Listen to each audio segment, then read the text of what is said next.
je dirais merci de me laisser la parole. Bien entendu qu'il s'agit avant tout de remettre les choses en ordre et de rappeler d'abord à M. Ravier qu'il balaye devant sa porte. Nous venons d'assister à un show sécuritaire du maire des 13e et 14e arrondissements de la ville de Marseille. Mais vous n'allez quand même pas nous faire croire que vous êtes les champions en la matière. Enfin, les résultats sont là.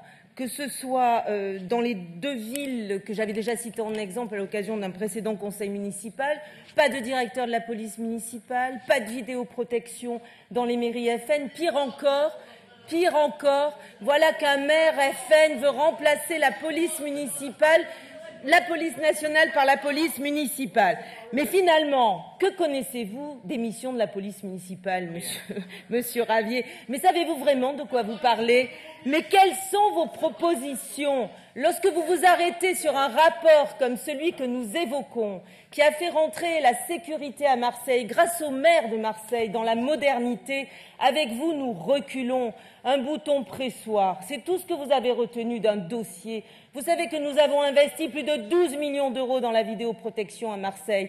Aujourd'hui, Marseille est visitée et citée en exemple pour la qualité du travail qui est fait à la fois par la direction de la police municipale, mais aussi par la direction des services de l'information.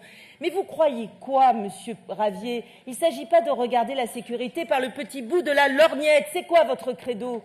Couper les budgets pour les plus pauvres? Dresser les Marseillais les uns contre les autres? Eh bien, un peu de dignité. Vous ne ferez pas avec nous, monsieur Ravier, votre communication politicienne sur le dos de 400 policiers municipaux que monsieur le maire et toute l'équipe ont souhaité non seulement renforcer, moderniser, équiper d'armement. Vous les voyez bien.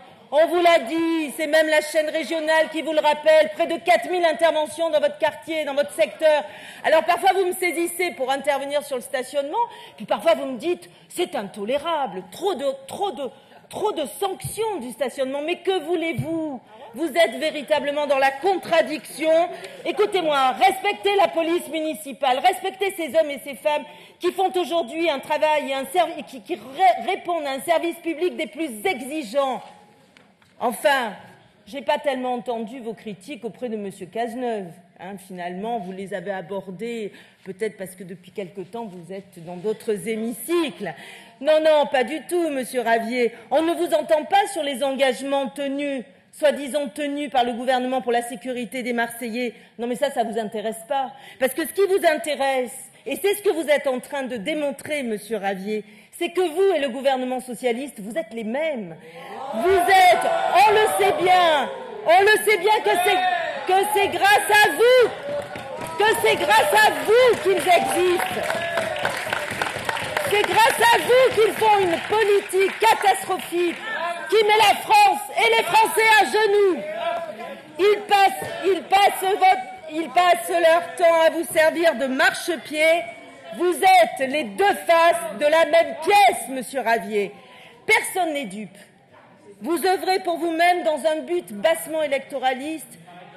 On sait que vous êtes sénateur aujourd'hui, demain, c'est grâce à vous qu'ils sont là.